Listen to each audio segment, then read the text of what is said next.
Hey, Scott from MyGrowthRings.com here once again. It's my garage shop. Welcome back once again to our midweek follow-up episode. This is what I like to call Stumped Q&A, and what we're following up is this weekend video where we talked about these two sets of chisels back here, both of them high-speed steel, one from Harbor Freight, the other one purchased through Amazon, but actually it's manufactured by Penn State Industries. You can, of course, buy it direct from them if you'd like. I put a link in the description that you can buy it from Amazon. It is, of course, an affiliate link, and I appreciate you for clicking on it. Anyway, let's get to the questions. Larry, H2410, said, was the tool rest a little high, especially when using the Harbor Freight, I think he was talking about the parting tool? Yes. When scraping, which is what I'm doing with the parting tool and what I did with the round nose scraper, the tool rest needs to be about the midway point. I had moved it up higher, and in fact, I moved it even higher yet for the skew. So yeah, it was a little high. Also, because of my height, it affects the angle as well. So even if I have the tool rest, how do I illustrate this? Use my pipe. That's what I do. So if this is the thing I'm turning, and I want the tool to be facing dead center on that thing that I'm turning, if my tool rest is higher, it means I need to point the handle up, and the tip of my tool can still be heading straight to the center. So I mean, I could have my tool going straight in from the top too if I wanted to. But it was set higher than I would normally have intended for scraping. So good observation, Larry.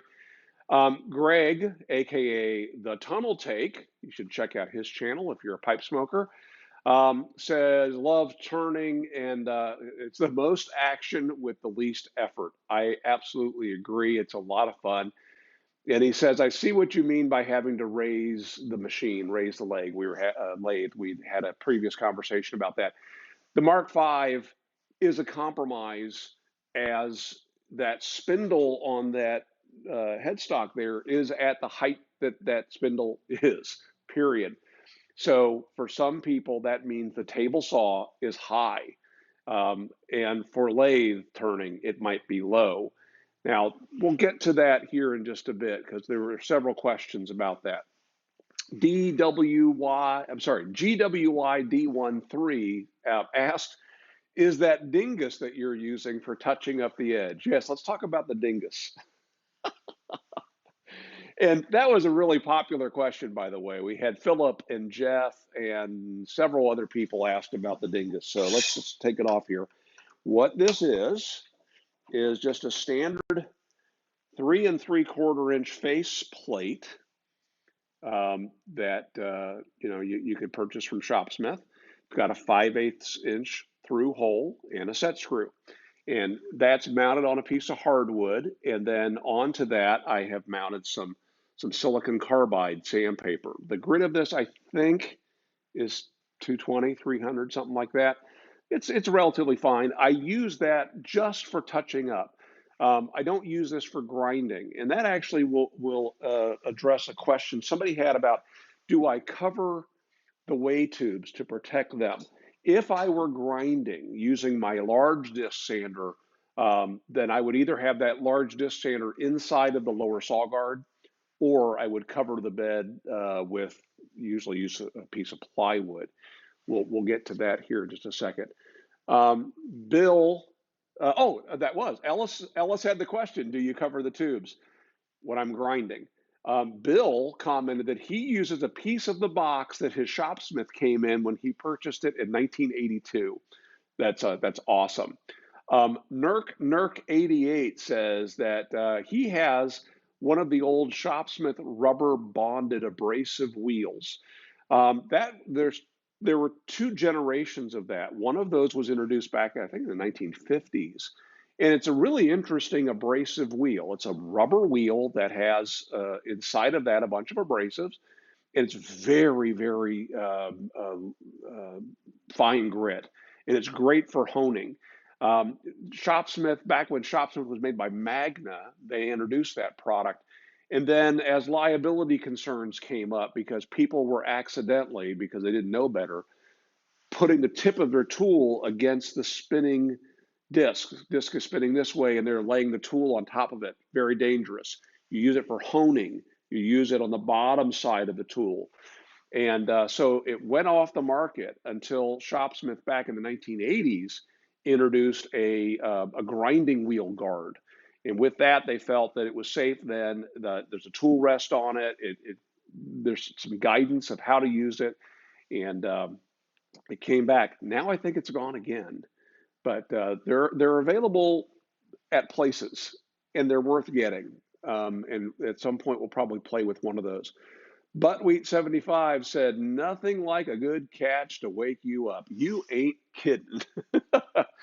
um, could the Harbor Freight cheap tools encourage bad habits or motions? Yeah, okay. If you just took them out of the package and tried turning with them and you didn't know better, yeah, they would, because they all have very sharp edges. And I'm not talking about tips. I mean, every one of these tools have a very sharp edge. And in fact, that's got enough of a burr, I could probably scrape with that. And those edges need to be removed with a file or some form of abrasive. Otherwise, you're going to be catching that cast iron tool rest, and it certainly would introduce some bad habits and some bad muscle memory. So yeah, I would definitely clean those up. Even that Penn State Industry set, I would still say you need to soften those edges. You know, my oval skew. Let me grab this. This is one of my favorite all-time tools, and this was made by Robert Sorby. The body of that is rounded off on the bottom where it typically rides in the tool rest, and that's hence the oval name. I don't know if you can see that oval shape here or not. You don't need to go to that extent to grind the edges off, making it oval, but borrow that idea and soften the edges of your skew. You will appreciate that. Ben said, could you give us a good starter project? Okay, combining what we'll talk about in a future video with faceplate turning. If you want to do some spindle turning and some faceplate turning, nothing beats a candlestick, because there's a number of things you can learn from that. Maybe we'll just go ahead and do a candlestick project, because there's some turning between centers, there's turning on a faceplate, and you can even assemble the parts, and it's almost like turning a part on a chuck. You can do it without a tailstock if you want to turn the cup on the end of it. Um, okay, we'll do that. We're not going to do that this weekend, but that's one I would suggest. I'm also of the opinion, and have given this advice to people, I do like suggesting go out and buy a really clean looking 2x4, rip it down the center, cross cut it into 8 to 10-inch lengths, and practice turning on those pieces. By the time you turn through an 8-foot piece of 2x4, you got 16 turning exercises. You'll get a sense of what the proper motion is. Now, I have heard from professional turners who teach nothing but turning that they don't like that, because it can be frustrating turning pine, because it really does show your sins. If you're scraping, for example, it's kind of rough. So just understand, when you get done, you'll make 16 pieces of scrap that you'll put into a bonfire, but you'll be practicing, okay? You're not going to get finished pieces from that, but I'll bet you your 16th piece will look better than your first one. Other Ben, yeah, a couple Bens here, said, thanks, was wondering what a good entry level set would be. Yeah, I do give thumbs up to the Penn State Industry set, more so than the Harbor Freight. Yeah, you're going to save some money with the Harbor Freight, but then you got to do some work. And so what's your time worth, I guess? Chad, good demo to justify 2 cameras. Yeah, well, I was having problems with the phone I was using as my camera. So I borrowed my wife's camera to make sure that I would get some usable footage. And then it just turned out as an advantage of being able to get 2 different vantage points. But I was fully prepared to not have that low angle shot that I was able to get. And you might have noticed there were times I didn't have that. That wasn't because I wasn't going to. It's that my camera didn't record those moments, which is also what made it such a pain to edit it and why it was late. Gathering Splinters said, no safety issues with not locking that carriage. Question. So when I'm spindle turning, never when I'm bowl turning, I sometimes leave the carriage unlocked so I can easily slide it back and forth along the project to do my work. What I wouldn't want to do is to turn one end down, leaving the other end square, move the tool rest in, and then accidentally slide into the square part. Okay, so you do have to be careful with that. If I had a very large diameter and the tool rest arm was extended to the extreme, then I want to be sure I lock it, because those forces, the leverage, can make the tool rest wiggle and jiggle a little bit. But no, I very rarely lock it when spindle turning, but you do what feels safe to you. 760, so can't even read my own handwriting, so sorry about that. Thanks for not editing out the missteps. I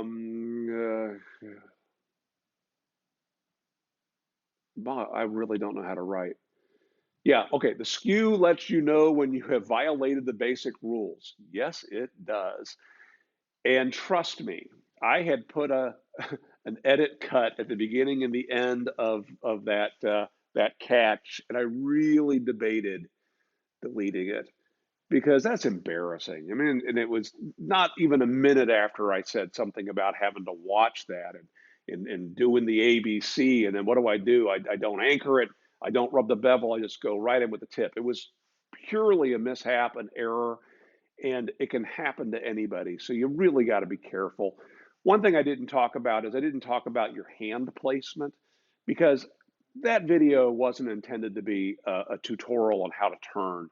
But I will say you got to be careful that your hand is not underneath the tool, between the tool and the tool rest, because situations just like that, it'll slam your hand down, and it's not a good prize. So let's see. Paul said he's looking for maker or build videos using the Shopsmith. Not really related to this video, but I thought to go ahead and answer that here. And in fact, if you guys know of a good channel that somebody's just building things with their Mark V, post a link to that down below, please. Um, I think the reason why that's not the thing, it's not that people aren't using their Mark V to build stuff, but changeover from one function to another happens so quickly, but it also happens rarely. If I'm building cabinets, I set the machine up as a table saw, I put the joiner on the end, and I go to town. And I do almost everything I need to do in stock preparation without moving anything beyond that. At that point, it's just a table saw and a joiner. And then, okay, I convert it over to, let's say, a horizontal boring machine to make a face frame. If I were actually going back in time and using dowels for a face frame, I'd set up the boring machine and then I would drill holes over the rest of the day. It's not that exciting. So anyway, leave comments if you know of somebody, that'd be great. Gathering Splinters, again, actually commented several times, so you'll hear his name yet again. Any dust collection ideas for turning? You'll find most people that turn, and especially if it's what they do all the time, they'll either put their lathe up against the wall, so they're kind of capturing the dust that falls back behind it. But most of the dust is going to be heading towards you, the operator. And so I just know that's going to happen, and I let it fall where it falls. You can see that I have it positioned so that it falls between me and the wall, and that kind of contains the dust a little bit. Shopsmith many years ago introduced, or started to introduce, a dust collector attachment, and it even had these little deflectors you would attach to the tool itself to deflect the dust into a dust chute, then your dust collector would pick it up. It actually made it into the catalog, and the catalog was then sent with a letter from John Folkerth saying, please ignore the product that you find on page whatever. That was a mistake. And sure enough, by the time they had a couple of us try it, the folks in R&D had invented it and were kind of rushing it to market.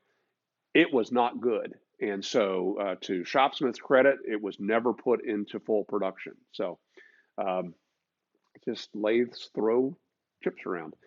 GWYD13 said, do you extend the quill when bowl turning? I extended the quill out to do this, and the question is if I have a faceplate or if I've got a chuck on here, would I still extend the quill? I can. It doesn't put any stresses on it that aren't there if it's retracted. Um, it's in my case a two-bearing quill, so it's fully supported when it's out. And in bowl turning, I may want to bring my tool rest around to the back side while it's still mounted on a chuck or a faceplate. And yeah, extending the quill is handy. But as a rule, I don't have to extend it, but you can. Gathering Splinters said, could you remove the legs? Oh, I'm sorry. Ann first asked, do you have your Shopsmith up on a stand for lathe turning? I don't now. Back in Ohio 20 plus years ago, I did. I had built these blocks that were, I think, 6 by 8, and they were crazy heavy. And I don't remember now if I had bricks in them or if they were solid, but I made them so that I could lay them this way or this way, and that would give me a different height adjustment. And they would go under each side, lifting the machine up 6 or 8 inches. I had a bunch of turning to do, and it just ached my back to have to lean over to do it. I haven't needed that in 20 years. I just don't do that much turning anymore. But if I were to get into making a bunch of Christmas presents, for example, and going to do some serious turning, I would take the time to do that. I'm 6 foot tall. I'm not crazy tall, but it would bother me. There's a video, the first video I did talking about the Shopsmith toolbox. You can see my son is in the background turning some Christmas presents. He's 6'4.5", and you can see he's really hunched over that machine. So I guess I need to build those. So Gathering Splinters then commenting on Ann said, could you remove the legs off of your Mark V and build a base, kind of like the way the old original Shopsmith 10ER was made? You absolutely can. I've seen people do that. You can build a base that has drawers and cabinetry and so on. However, you then limit the functions of the machine. If you're going to dedicate a machine for lathe turning, great, knock yourself out, raise it up so it's about your elbow height at the spindle. But then if you think the table's high now for table saw work, just imagine what that would be like. Gregory said, please ditch the ring. Yeah, I usually do. I usually take my watch off and my ring off. I don't take my cuff off. So I'm 17 minutes and 44 seconds into this edit. Thought I was done, and all of a sudden the video just ended. So the issues I was having with my phone continue on. So just a couple more questions, and let's get those out of the way. Gregory Loomis said, that is one quiet Shopsmith, Scott. I've had that several times, and what's happening is I'm using these AirPods, and they have noise reduction. And so as soon as I turn that Mark V on, it quiets them way down. So now it's just as loud as yours is. I assure you of that. Dennis sent me a virtual bowl of chicken soup. Thank you. In response to all my sniffling. Stewart Wolfe. If you don't subscribe to Stewart yet, you need to if you're a Shopsmith fan. A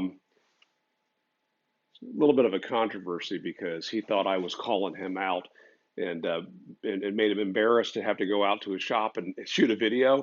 That wasn't me. That was Chad. I would encourage Stewart to get out into his shop and shoot videos. But anyway, subscribe to Stewart if you haven't. And he was saying something about, just commenting that it never occurred to him to extend the quill. And yeah, it works.